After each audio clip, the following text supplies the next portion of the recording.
Okay. Let us try sample examples.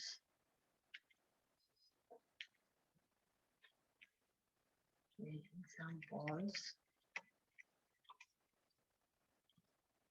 for linear and volume expansion.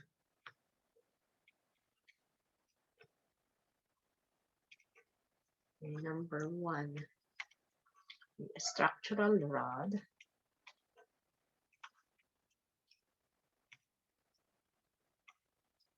has a radius of 9.5 millimeters and a length of 81 centimeters. A force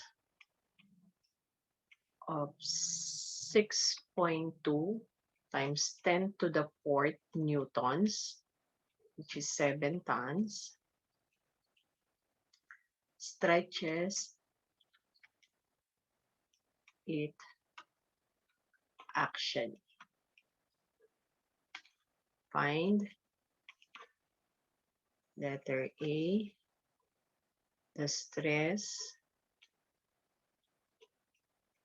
in the rod, and letter B, the amount of elongation produced.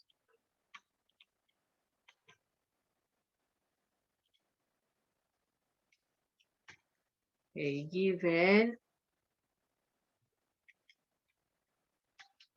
okay, we have the radius of 9.5 millimeters. And then we have the initial length of 81 centimeters. 81 centimeters.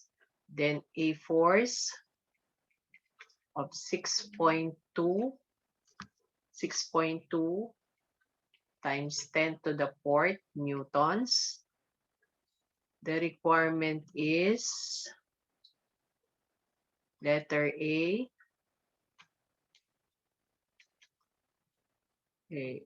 The stress in the rod. Okay.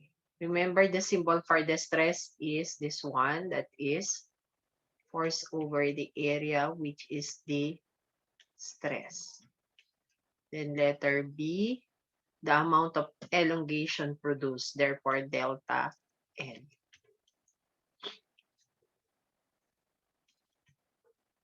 Okay, now for letter A, okay, the requirement is to find for the stress. The stress now is equal to force over the area. Remember that the given is a rod, which has a radius of 9.5 millimeter. We're going to use the formula for the circle since this one is a rod. Okay, therefore, that is 6.2 times 10 to the fourth newtons. Formula for the circle is pi d squared. Pi times the diameter is radius. Pi r squared. Kung d ang gagamitin natin, pi d squared over 2. Since radius ang given, pi r squared ang circle. Okay. For the diameter, when you're looking for the area, formula for the circle, for the area, circle, we have area is equal to pi over 4 d squared. If we're going to use the diameter, that is pi r squared. Okay, therefore we have pi 9.5 millimeter. Convert that into meter. Okay, therefore that is 1 meter is equal to 1,000 millimeters. Cancel. Squared. Okay, therefore this one is the stress is equal to 219 megapascal. When you say mega times 10 to the 6. Letter B, change in length from the formula of Young's modulus is equal to force over the area over delta L over L sub O. Therefore, we have delta L is equal to stress, which is force over the area, stress times L sub O over the Young's modulus. Okay, where delta L now is equal to stress is 200 delta L. Stress is 219 megapascal. Therefore, that is 219 times 10 to the 6 Pascal is Newton per square meter. Multiplied by the initial length. The initial length is 81 centimeter. We have to convert this one to meter. 81 centimeter. 1 meter is equivalent to 100 centimeters. Cancel centimeters over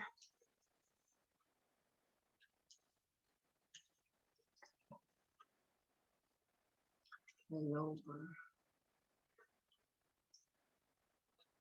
Okay, Young's modulus. Okay, Young's modulus of, wait, we have 200 gigapascal times 10 to the 9 Pascal Newton per square meter. Cancel, cancel. Okay.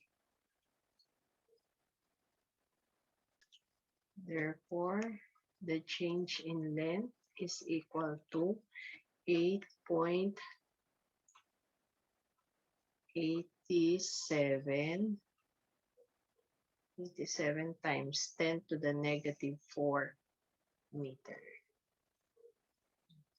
This one is now the change in length. Okay, for number 2 example. Okay, number 2.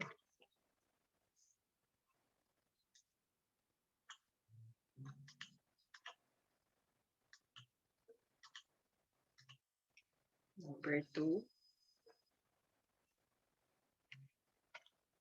A rod 3.5 meters long is found to have expanded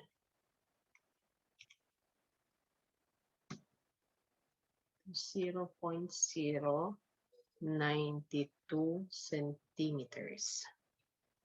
0.092 centimeter in length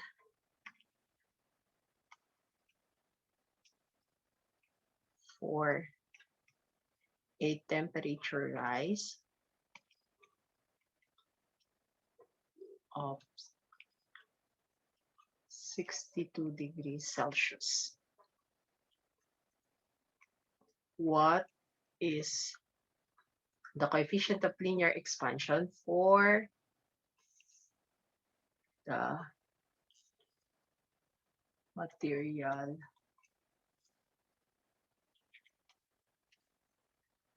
of the rod? Okay, what are the given? Given initial length 3.5 meters. Then the change in length delta L is equal to 0.092 centimeter. And then we have the temperature. Okay. Change in temperature is equal to 62. Okay, you have to convert this into Kelvin. Okay. Correction, this one is 62 Kelvin. 62 Kelvin. Therefore, we have 62 Kelvin. Okay, requirement.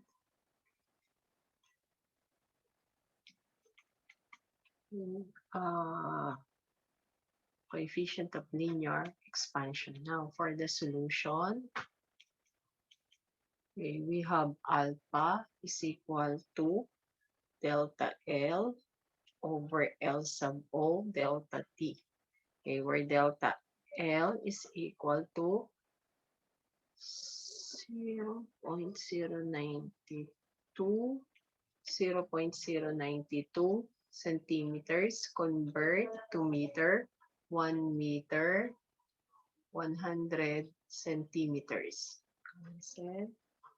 Over L sub O, that is 3.5 meters. Then change in temperature, 62 Kelvin. Okay, alpha.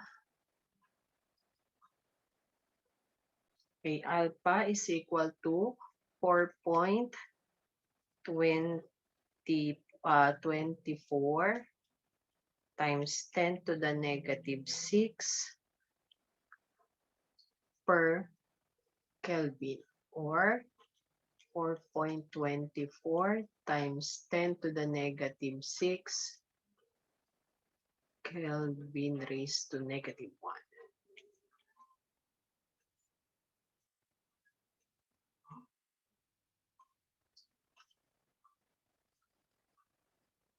Okay, number 3, example, number 3.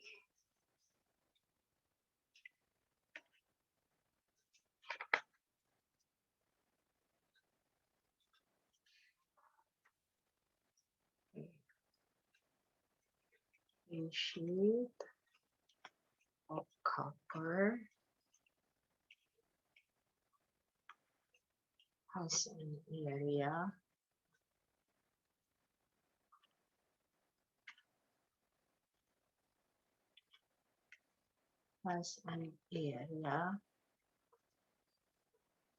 of 500 centimeters squared at 0 degrees Celsius. Find the area of this sheet at 80 degrees Celsius.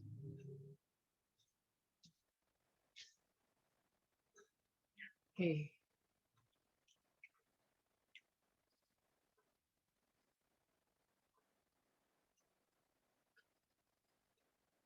Now the coefficient.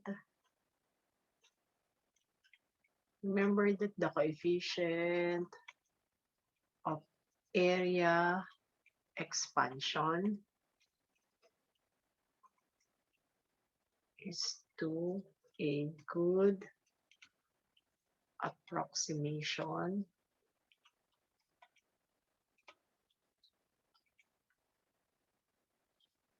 to alpha.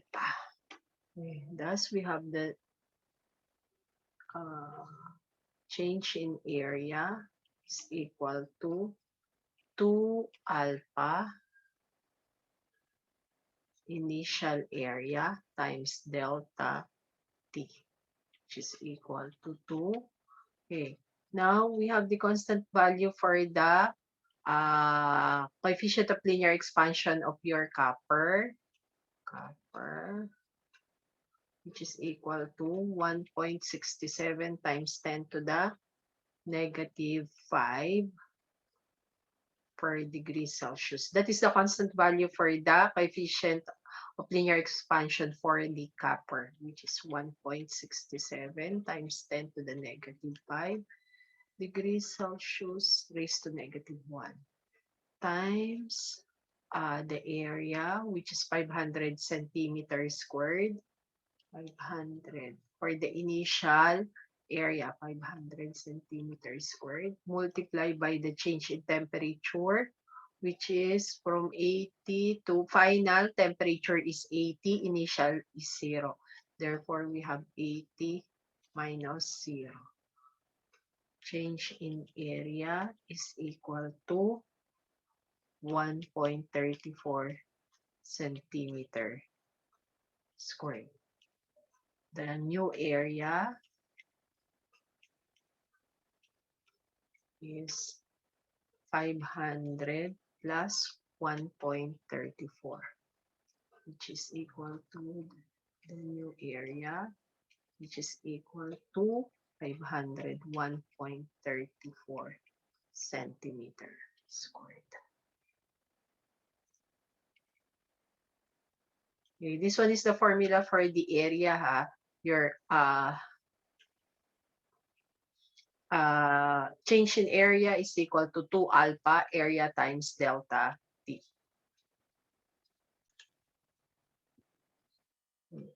Number 4.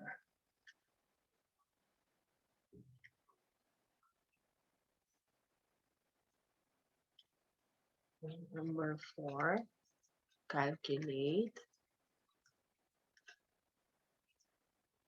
the increase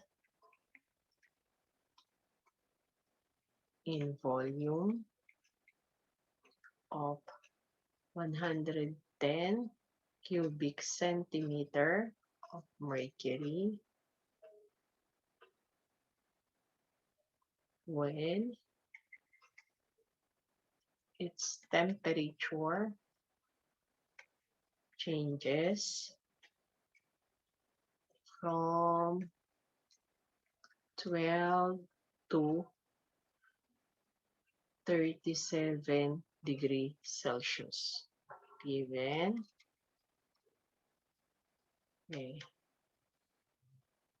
the coefficient of volume expansion for the mercury is equal to 1.8 times 10 to the negative 4 degrees Celsius raised to negative 1. Okay, and then V sub O, initial volume 110 cubic centimeter. And then the change in temperature is 37 minus 12 degrees Celsius. Now, from the formula of your beta is equal to change in V over V sub O delta T, we have the change in volume is equal to beta V sub O delta T, where change in volume is equal to beta, which is 1.8 times 10 to the negative 4 degrees Celsius raised to negative 1 times V sub O, that is 100 cubic centimeter. 100 cubic centimeter. Thus, change in temperature, that is 37 minus 12 degrees Celsius, cancel, degrees Celsius, which is equal to, okay, therefore, correction, this one is 110 cubic centimeter, the initial volume. Okay, therefore, the final answer is 0.495 cubic centimeter. Change in volume now is equal to 0.495 cubic centimeters.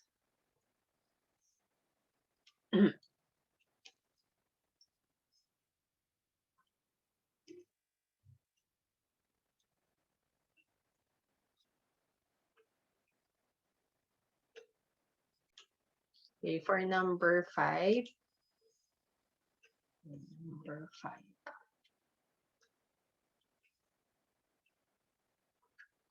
Now, for number 5, we have determine the change in volume of a block of iron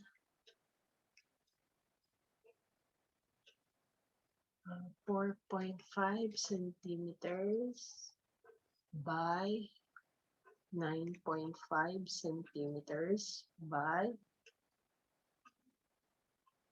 5.5 centimeters. When the temperature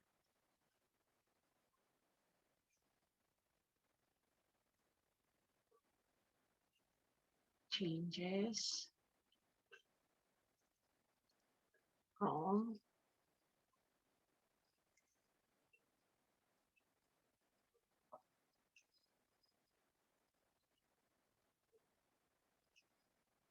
changes from 18 degrees Celsius to 50 degrees Celsius. Okay, given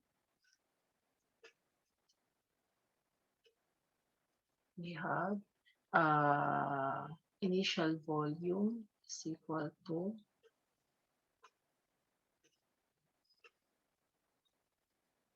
4.5 centimeter by 9.5 centimeter by 5.5 centimeters.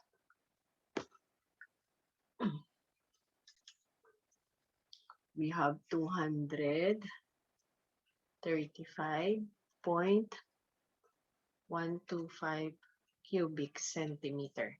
Then remember that the formula for the volume coefficient of volume expansion into coefficient of linear expansion, we have 3 alpha. Therefore, using the formula, we have change in volume is equal to beta V sub O delta T. But your coefficient of volume expansion is equal to 3 alpha. Therefore, we have 3 alpha V sub O delta T. Therefore, we have the change in volume is equal to 3. And the constant value for the coefficient of linear expansion for the iron is equal to 1.2 times 10 to the negative 5 degrees Celsius raised to negative 1. This one is the constant value for the coefficient of linear expansion for the iron. Okay. 1.2 times 10 to the negative 5 degrees Celsius times V sub O, which is 235.125 cubic centimeter.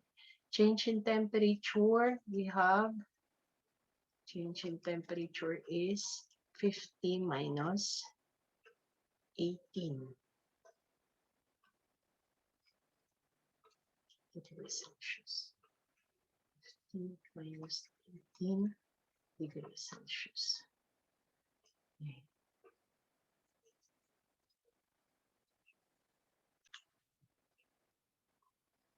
Change in volume is equal to 0.271271 cubic centimeters.